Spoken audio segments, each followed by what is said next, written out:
तर तुम्हाला अतिशय स्पष्टपणे विनंती आहे, आग्रह आहे, उद्याच्या लोकसभेची निवडणूक आधी येणार आहे, नंतर विधानसभेची निवडणूक येणार आहे।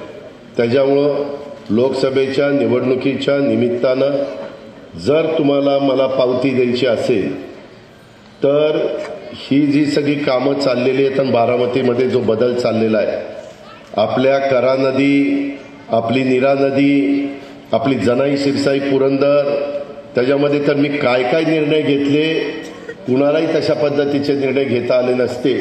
अशा प्रकारचे निर्णय धाडसाने घेतले। शेवटी धाडस दाखवल्यावरच कामं होत असतात आणि त्या प्रकारे ती सगळी कामं केलेली आहेत। त्याकरता उद्या ज्यावेळेस खासदारकीच्या निवडणुका येईल, मी उमेदवार लवकरच महायुतीचा कोण आहे ते जाहीर करीन, पण मी उमेदवार आहे अजित पवार, उमेदवार समजून तुम्ही तिथं मला मतदान केलं पाहिजे।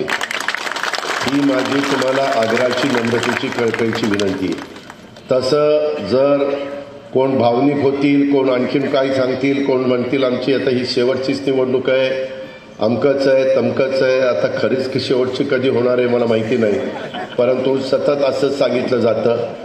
ते तुम्ही भावनिक होऊ नका, ही माझी खूप कळकळीची विनंती आहे।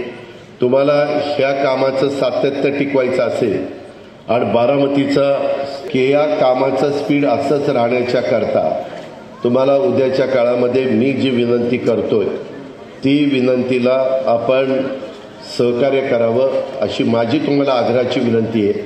त्याबद्दल आपण सगळ्यांनी अतिशय बारकाईने विचार करा आणि तिथं योग्य पद्धतीनं तुम्ही मला सहकार्य केलं, मला प्रतिसाद दिला तर पुढची कामं होतील, नाहीतर मी पुढच्या कामाला बांधील नाही।